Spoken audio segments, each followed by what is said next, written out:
बिस्मिल्लाहिर्रहमानिर्रहीम। मैं हूं नवेद ज़ुबैरी सिचुएशन रूम के एक अहम प्रोग्राम के साथ। नाज़रीन, आज का दिन कम से कम कराची की तारीख का, वैसे तो पाकिस्तान की तारीख का, लेकिन कराची की तारीख का एक यादगार दिन के तौर पे याद रहेगा। आज MQM के जो धड़े उनसे रूट के चले गए थे, वो आज खैर से घर को लौट आए हैं। जी हाँ, द एंड ऑफ PSP ख़त्म हो गई और वो MQM में जम हो गई। फारूक सत्तार की पार्टी के भी एक दो नाम थे, वो भी इनमें आ गए वापस।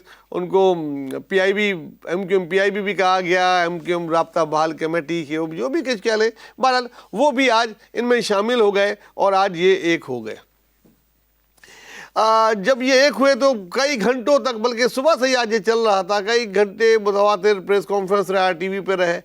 तो इसके रद्द-ए-अमल पे MQM के बानी से लंदन में एक सहाफ़ी ने सवाल किया कि ये आज ये सारे एक हो गए हैं, आपका इस बारे में क्या राय है। अब तो थोड़ी देर पहले तो उन्होंने अपने मखसूस अंदाज में इसका जवाब दिया, 0 + 0 + 0 + 0।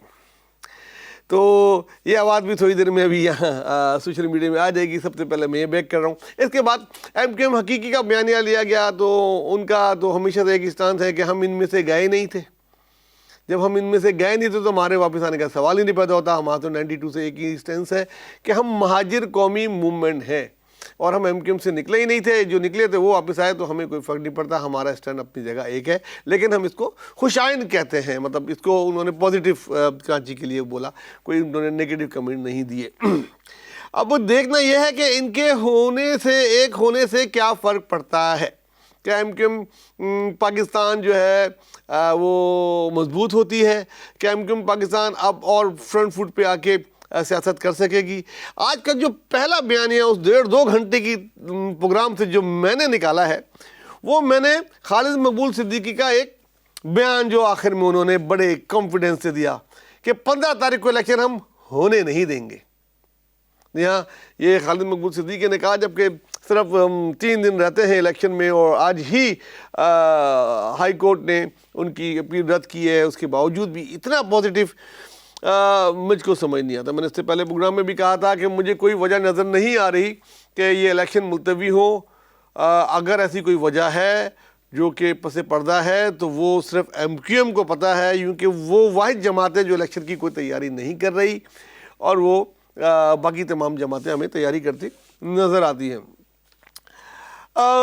खालिद मकबूल के इस बयानिए के बाद के इलेक्शन हम होने नहीं देंगे, हमारे ज़राए के मुताबिक CM हाउस में काफ़ी देर से कोई इजलास चल रहा है और गवर्नर साहब का भी कुछ इतना ये है कि उसमें इस कॉन्फ्रेंस में भी नहीं थे, ना किसी प्रोग्राम में थे, आज सुबह से वॉश आउट थे। बड़ा प्रेशर है उन पे कोई ऑर्डिनेंस जारी करने का MQM की तरफ से। अब वो उनकी कितनी बिसात है, कितना उनमें दम है कि ऑर्डिनेंस निकाल के ये इलेक्शन मुलतवी करें। एक ही तरीक़ेकार हो सकता है कि ये कोई ऑर्डिनेंस निकाले, उसके तहत ये वो हो जाए, लेकिन उसकी गूंज जो होगी ना, उसके जो हीट होगी, वो पता नहीं गवर्नर साहब और उनकी सीट बर्दाश्त कर पाएगी कि नहीं। देखना ये है, और देखना ये है कि वो ये ऑर्डिनेंस निकालते हैं कि नहीं। अभी इस कन्वोकेशन में उनकी तबीयत शदीद ख़राब हो गई है, अल्लाह ताला उनको सेहत कामिला अता फरमाए। आगे चले जनाब, पंजाब असम्बली बड़ा मज़ेदार रहा कल से सीन का। सारा दिन पंजाब असम्बली की सियासत होती रही और बड़ी बात हो रही थी। मेरे कुछ दोस्त हैं वो न्यूट्रल को न्यूट्रल नहीं मान रहे। मैं अभी तक इस बात पे हूँ कि जब से हमारी नई फ़ौजी क़यादत आई है, ये फ़िलहाल सियासत में न्यूट्रल है। जब तक कुछ चीज़ नज़र नहीं आएगी मैं नहीं कह सकता। हाल फ़िलहाल इसका बड़ा सबूत कल मुझे मिला जब परवेज़ दिलाई ने 187 वोट हासिल कर लिए।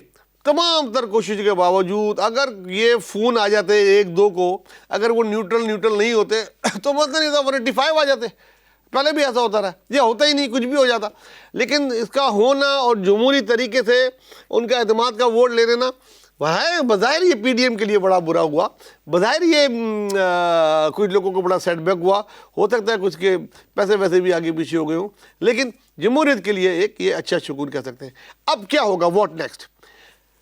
यस, मैं पहले इस बात को कह चुका हूँ, मुझे ये लगता है कि अब इमरान खान असेंबली तोड़ देंगे। और अब वक्त आ गया है कि अभी इमरान खान दोनों असेंबलियाँ तोड़ देंगे। वो ये समझते हैं कि अभी असेंबली में बैठना दोनों तरीके से नाजायज़ है ना सही है। एक ये तोड़ेंगे तो वो अपने अगले स्टेप पे जाएंगे। उनकी क्या स्टेप है? उनको इक़्तिदार चाहिए। इक़्तिदार कब मिलेगा? जब इलेक्शन होंगे। और इलेक्शन कब होंगे? जब ये असेंबली से तोड़ेंगे। तो इनका ये लगता है कि जब असेंबली टूटेंगे तो इलेक्शन थोड़ा करीब आ जाएंगे। इलेक्शन की नए गवर्नमेंट की बात भी सुनाई दे रही है हवा में इस्लामाबाद में ईद के बाद की।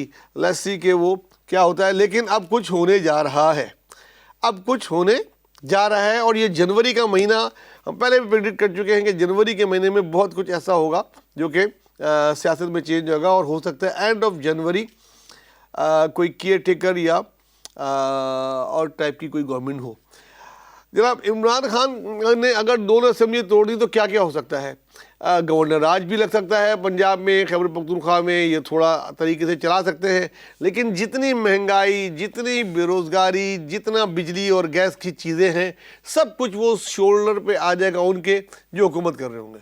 और वो दबा के जनाब वो रोड पे सियासत कर रहे होंगे कि देखो मर गए, मरी भी हो, सरी भी हो, ये हो गया, जो हो गया।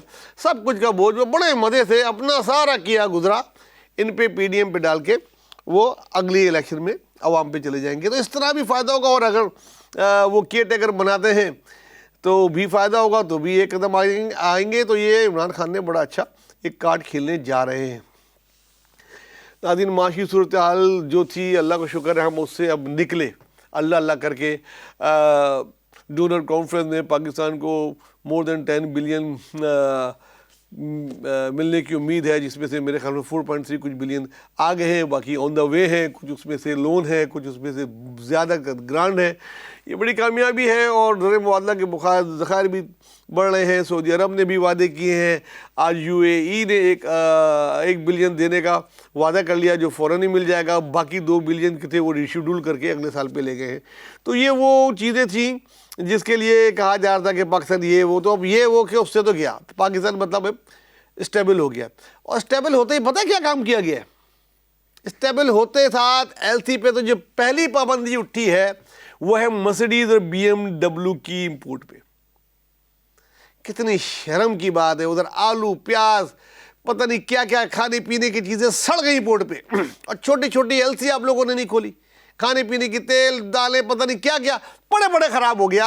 लेकिन किसी के कान पे जूं नहीं रहेंगी। अब जब पैसे आए, एलसी खुलने हुआ, तो पहली एलसी खोलते हैं BMW मर्सिडीज की। यार यू आर इन सेंसेस यार। कुछ इंसान गरीबों का भी ख्याल करता है कि खाली अपने ख्याल करता है? ये जो सारी असेंबली में बैठे बड़े बड़े मिनिस्टर और पार्टियों के उनके बच्चे, भाई भतीजे, ये सारे, यार तुम लोग को कभी गरीबों का भी ख्याल आता है?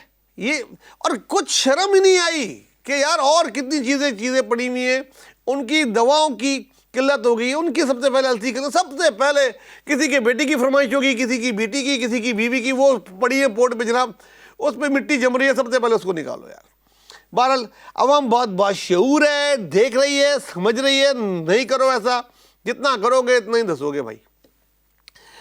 इसके साथ ही हम कल का इंतज़ार करते हैं। कल बड़ा अहम दिन है, कल बड़ी अहम चीज़ें पता लगनी है। इंशाअल्लाह ताला कल आपसे फिर मुलाकात होगी। जब तक अपना, दोस्तों और ख़ास कर गरीबों का बहुत ख्याल रखिएगा। अल्लाह हाफ़िज़।